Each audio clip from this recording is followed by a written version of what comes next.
आज की प्रॉब्लम है max dot product of two subsequences. इस प्रॉब्लम में आपको दो इंटीजर एरे दिए हैं, nums1 और nums2।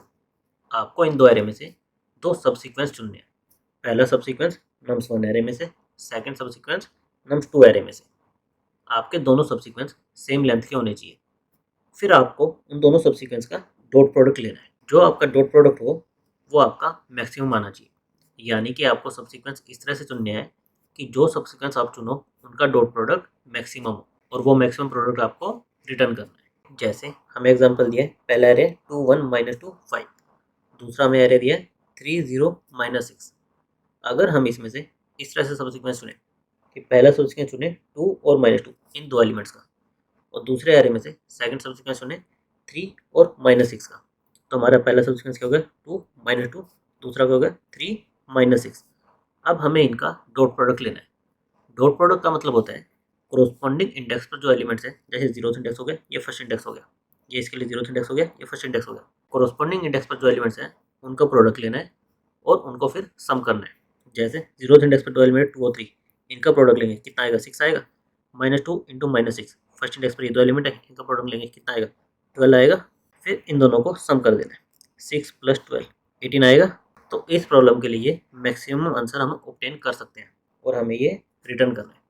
डॉट प्रोडक्ट क्या हुआ, जीरोथ इंडेक्स के एलिमेंट का उससे मल्टीप्लाई करो, फर्स्ट इंडेक्स का उससे, सेकंड वाले का सेकंड से, थर्ड वाले का थर्ड से, एंड जो जो रिजल्ट आए उन सबको ऐड कर दो, तो वो इन दो एरे का डॉट प्रोडक्ट हो गया। और आपको ये दो सबसीक्वेंस इस तरह से चुनने हैं कि इनका डॉट प्रोडक्ट मैक्सिमम आए, और जो मैक्सिमम आप अचीव कर सकते हो वो आपको रिटर्न करना है। नाउ ये जो आपकी प्रॉब्लम आती है, ये बेसिकली लॉन्गेस्ट कॉमन सबसीक्वेंस उस प्रॉब्लम की वेरिएशन है। जनरली एक पैटर्न फॉलो करती है, आपको दो एरे में से दो सबसीक्वेंस चुनने हैं और उन दोनों सबसीक्वेंस के बीच में कोई प्रॉपर्टी होल्ड करनी चाहिए। जैसे इस केस में हमारी प्रॉपर्टी क्या है कि हमारा डॉट प्रोडक्ट मैक्सिमम होना चाहिए। तो इस टाइप की प्रॉब्लम में आप क्या करते हो, आप सारे के सारे सबसीक्वेंसेस ट्राई करते हो। कैसे ट्राई करते हो, रिकर्शन के थ्रू। जैसे मान लो हमारा एक एरे है 2 1 -2 5, दूसरा एरे हमारा है 3 0 6। तो आप क्या करते हो, आपके पास इस एलिमेंट के लिए क्या क्या चॉइसेस है। इधर आपका ये आंसर में रहेगा, जो आप फर्स्ट एरे सबसीक्वेंस चुनोगे इधर उसमें रहेगा या नहीं रहेगा। सेम सेकंड एरे का ये फर्स्ट एलिमेंट, इसके लिए भी सेम रहेगा, या तो ये आंसर में रहेगा या नहीं रहेगा। तो 2 × 2 आपकी टोटल 4 चॉइसेस बनती है जीरोथ इंडेक्स को लेके। पहली चॉइस क्या है कि आपका ये दोनों रहे, 2 और 3 दोनों रहे। उस केस में आपका प्रोडक्ट क्या हो जाएगा 2 × 3 6, इन दोनों का प्रोडक्ट कितना हो जाएगा 6, प्लस बाकी बचा हुआ जो आपका ये सब सीक्वेंस है। जैसे इस एरे में आप फर्स्ट से लेकर इसके साइज तक, सेकंड एरे में फर्स्ट से लेकर इसके साइज तक, इन दोनों में देखोगे कि उनका मैक्सिमम डॉट प्रोडक्ट कितना आ पा रहा है, और उसमें आप इन दोनों का मल्टीप्लिकेशन 2 × 3 ये ऐड कर दोगे। पहली चॉइस आपकी क्या है कि आप दोनों को लोगे, तो इनका प्रोडक्ट आप आंसर में ऐड कर दोगे, प्लस जो बचे हुए एरिया है उसमें जो मैक्सिमम आप अचीव कर सकते हो वो आप ऐड कर दोगे। सेकंड चॉइस आपकी क्या है कि आप इस एलिमेंट को अपने आंसर में ना लो, आप फर्स्ट एरे के जीरोथ इंडेक्स को अपने आंसर में ना लो। उस केस में आपका क्या होगा, जो भी बचा हुआ एरे, फर्स्ट एरे इतना और सेकंड एरे स्टार्टिंग से लेकर एंड, ये आपके आंसर में जाएगा। यानी कि आप एक रिकर्शन कॉल क्या कर दोगे, f(i+1, j)। आपका सेकंड एरे अभी यहीं पर रहा, फर्स्ट एरे में आप एक आगे मूव कर गए। सिमिलरली थर्ड चॉइस आपकी क्या हो सकती है, आप इस 3 को इंक्लूड नहीं करोगे, यानी इस एरे में आप एक आगे बढ़ जाओगे, और फर्स्ट एरे में आप स्टार्टिंग से लेकर एंड इतना एरे रहेगा, इसमें आप मैक्सिमम फाइंड आउट करने की कोशिश करोगे। बेसिकली थर्ड आपकी चॉइस क्या आएगी, f(i, j+1)। आप सेकंड एरे में तो एक आगे बढ़ जाओगे, फर्स्ट एरे आपका भी 0 पर ही रहेगा। और लास्ट चॉइस आपकी क्या हो सकती है, आप दोनों को ही इंक्लूड ना करो, बेसिकली दोनों में ही एक एक आगे बढ़ जाओ, यानी कि f(i+1, j+1)। ये आपकी 4 चॉइस रहेंगी। क्या थी, आप दोनों को लो, आप फर्स्ट वाले को ना लो, आप सेकंड वाले को ना लो, आप दोनों को ना लो। अकॉर्डिंगली हमारे 4 रिकर्सिव कॉल्स परफॉर्म होंगी। इसमें से हम ये वाली जो रिकर्सिव कॉल है इसको इग्नोर कर सकते हैं, जिसमें हम दोनों को नहीं ले रहे। क्यों, क्योंकि जब मान लो हमने इसको इग्नोर किया, ये हमारे एरे से चला गया, हम इसको यहाँ पर ले गए और दूसरा एरे हमारा ये बचा, तो इसमें हम एक चॉइस ये भी कंसीडर करेंगे जिसमें हम ये सेकंड एलिमेंट नहीं लेंगे, यानी हमारा फर्स्ट एरे अभी यहीं पर रहेगा और सेकंड पार्ट हमारा एक आगे बढ़ जाएगा।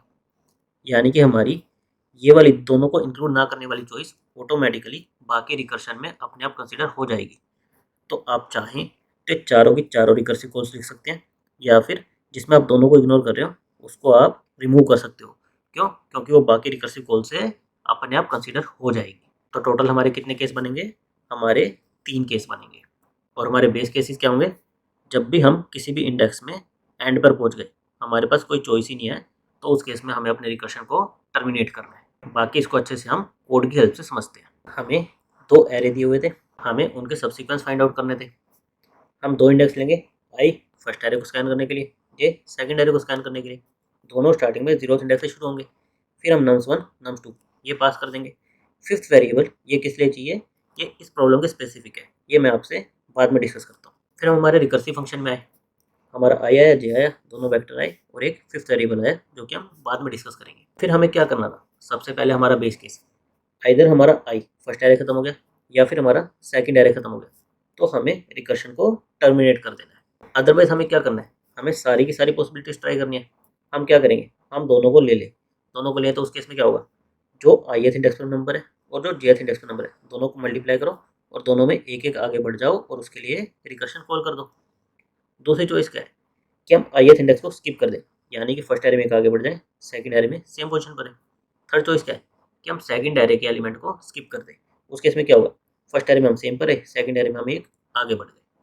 और लास्ट में जो भी हम तीनों चॉइसेस से मैक्सिमम अचीव कर पा रहे हैं वो हम रिटर्न कर दें। इस तरह से हमारा रिकर्सिव फंक्शन दिखेगा। नाउ हमने हमारे रिकर्सिव फंक्शन में एक ये एक्स्ट्रा वेरिएबल टेकन ये भी लिया है।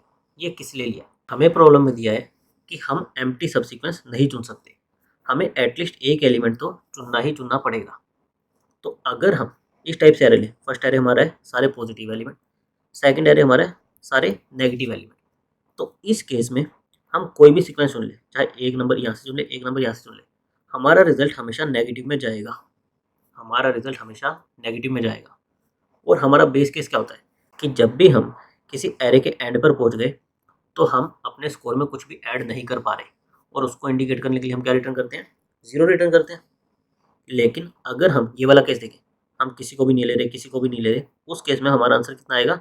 0 आएगा। पर हमें एम्प्टी सब सीक्वेंस चुनना अलाउड नहीं था, हमें एटलीस्ट एक तो चुनना ही पड़ेगा। उस केस में हमारा आंसर क्या आएगा? कुछ नेगेटिव वैल्यू आएगी। तो उसके लिए हम ये टेकन वेरिएबल लेके चल रहे हैं। टेकन का मतलब है कि जब हम किसी एरे के एंड पर पहुंच गए और हमने अब तक अगर एक भी एलिमेंट नहीं चुना, हमने एक भी एलिमेंट नहीं चुना, तो उसका मतलब है कि ये हमारी एक वैलिड चॉइस नहीं है, इसको हमें अपने आंसर में कंसीडर नहीं करना है। उसको इंडिकेट करने के लिए हम क्या करेंगे? अगर हमने एक भी एलिमेंट नहीं लिया है तो उस केस में हम एक काफ़ी छोटी वैल्यू रिटर्न कर देंगे कि भाई ये हमारा आंसर नहीं हो सकता, हमें किसी और रिकर्सिव पाथ से अपने आंसर को ढूंढना पड़ेगा। और अगर हमने कोई एलिमेंट लिया है, ये टेकन हमारा ट्रू हो जाएगा। हमने अगर कोई भी एलिमेंट लिया है तो उस केस में हम यहाँ से 0 रिटर्न कर सकते हैं कि अब हम अपने स्कोर में कुछ ऐड नहीं कर सकते, लेकिन ये एक वैलिड पाथ है। तो टेकन वेरिएबल हमने किसके लिए लिया है? इस केस को हैंडल करने के लिए कि हम कहीं एम्प्टी सबसीक्वेंस ना चुन ले, उसको हैंडल करने के लिए हमने ये एक टेकन वेरिएबल लिया है। स्टार्टिंग में हमने इसको फॉल्स कि अभी तक हमने कोई भी वेरिएबल नहीं लिया है, ये पास कर देंगे। फिर जब हम इस केस में हम कोई भी एक एलिमेंट चुनते हैं, उस केस में हम इसको 1 करके पास कर देंगे। और बाकी केस में जिसमें हम कोई भी एलिमेंट नहीं चुन रहे, उसमें जो इसकी प्रीवियस वैल्यू होगी, पहले से अगर ट्रू होगा तो ट्रू, पहले से फॉल्स होगा तो फॉल्स, वही वैल्यू हम पास कर देंगे। तो इस प्रॉब्लम के लिए हमने आई और जे जो नॉर्मली हम टू सब्सिक्वेंस के लेते हैं, उसके अलावा एक टेकन फ्लैग भी लिया है ताकि हम नॉन एम्प्टी सब्सिक्वेंस ही कंसिडर करें। नाउ इससे हमारी टाइम कॉम्प्लेक्सिटी क्या आएगी? हम हर बार एक एक इंडेक्स आगे बढ़ रहे हैं और हर एक इंडेक्स पर हम 3 चॉइसेस कंसीडर करें कि हम दोनों को लें, एक को ना लें, दूसरे को ना लें। यानी कि हमारे पास n इंडेक्स है मान लेते हैं, और हमारे पास हर एक इंडेक्स के लिए 3 चॉइसेस है, यानी कि 3n। हमारी टाइम कॉम्प्लेक्सिटी एक्सपोनेंशियल इतनी चली जाएगी। इसको हम बेटर कैसे करें? रिकर्सिव प्रॉब्लम में बेटर करने के लिए हमें क्या देखना होता है कि हमारी रिपीटेड सब प्रॉब्लम्स है या नहीं है। अगर आप इसका रिकर्शन ट्री बनाएंगे तो आप ऑब्जर्व करोगे कि इसकी सब प्रॉब्लम्स रिपीट हो रही है। जैसे अगर मैं एक छोटा सा एग्जाम्पल लूँ, 1 2 3 4 5 6 ये मेरे 2 एरेस थे, इसमें मुझे सबसीक्वेंस फाइंड आउट करना था। एक चॉइस में मैं क्या करूँगा? इसको इग्नोर करूँगा और इनके लिए मैं देखूँगा, फिर मैं इसको इग्नोर करूँगा इसके रिकर्शन में और इन दोनों के लिए देखूँगा, राइट। दूसरा मेरा केस क्या आएगा? एक पर मैं इसे इग्नोर करूँगा, मेरा एरे इतना बनेगा। फिर इस रिकर्सिव कॉल में मैं इसको इग्नोर करूँगा, अगेन मेरा एरे कितना रह जाएगा? 2 3 और 5 6, सेम सब प्रॉब्लम रिपीट होगी। यानी कि अगर हम इन स्टेट्स का रिजल्ट पहले ही मेमोराइज करके रख लें तो हम उसको रीयूज कर सकते हैं, हम अपने रिकर्सिव कॉल्स को बचा सकते हैं। तो उसके लिए हमें क्या देखना पड़ेगा, हमारे रिकर्शन में चेंजिंग वेरिएबल्स क्या है, एक आई है एक जे, दोनों का इंडेक्स, और साथ में ये हमारा टेकन, ये ट्रू और फॉल्स, ये दो वैल्यू ले सकता है, ये भी चेंजिंग वेरिएबल है। तो हमें इन तीन वेरिएबल्स के कोरस्पॉन्डिंग एक डीपी एरे लेना पड़ेगा, एक 3D डीपी एरे हमें लेना पड़ेगा, फिर हम उसको मेमोराइज कर सकते हैं। हमने क्या किया, हमने एक 3D डीपी वेक्टर ले लिया, किस साइज़ का, हमारे पहले एरे के, सेकंड एरे के, ये तो हमारे इंडेक्स के लिए काम करेगा, और थर्ड हमारा टेकन वेरिएबल जो कि ट्रू या फॉल्स हो सकता है, दो वैल्यू ले सकता है, तो वहाँ पर 2, और स्टार्टिंग में इसको एक इंट इससे इनिशियलाइज कर दिया। ये इंडिकेट करेगा कि अभी हमने स्टेट की वैल्यू को कैलकुलेट नहीं किया है, जब कैलकुलेट कर लेंगे तो वहाँ पर इंट की जगह कुछ और अपडेट हो जाएगा, और इस डीपी एरे को अपने रिकर्शन में पास कर देंगे। फिर सिंपली रिकर्शन में क्या करेंगे, सबसे पहले हमारा बेस केस के बाद हम चेक कर लेते हैं क्या इस स्टेट की वैल्यू हम ऑलरेडी कैलकुलेट कर चुके हैं, तो यहीं से रिटर्न कर दो, हमें इस रिकर्सिव कॉल की ज़रूरत नहीं है।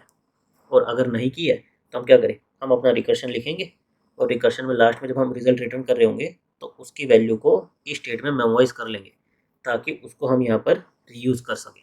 अब इससे हमारी टाइम कॉम्प्लेक्सिटी क्या हो जाएगी, हमारी टोटल स्टेट्स कितनी होंगी, आई इंटू जे इंटू टेकन। आई हमारा कहाँ तक जा सकता है, नम्स 1 का साइज, मैं इसको m मान लेता हूँ, नम्स 2 का साइज, जे हमारा नम्स 2 के साइज तक जा सकता है, इसको मैं n मान लेता हूँ, और टेकन हमारा 2 वैल्यूज ले सकता है, तो इंटू 2 हमारी इतनी टोटल स्टेट्स होंगी। और हर एक स्टेट को कैलकुलेट करने के लिए हम क्या करें, हम कुछ कॉन्स्टेंट ऑपरेशंस कर रहे हैं, हम 3 वेरिएबल ले रहे हैं और उनका मैक्सिमम ले रहे हैं, जिसको हम कॉन्स्टेंट मान सकते हैं। तो हमारी टाइम कॉम्प्लेक्सिटी क्या आ जाएगी, जितनी हमारी स्टेट्स होंगी m इंटू एन इंटू 2, और हमारी स्पेस कॉम्प्लेक्सिटी क्या आ जाएगी, हमें एक डीपीआरएल लेना पड़ेगा m into n into 2 size का, तो यही हमारी स्पेस कॉम्प्लेक्सिटी भी आ जाएगी। तो इस तरह से हम रिकर्शन और डीपी का यूज़ करके इस प्रॉब्लम को सॉल्व कर सकते हैं।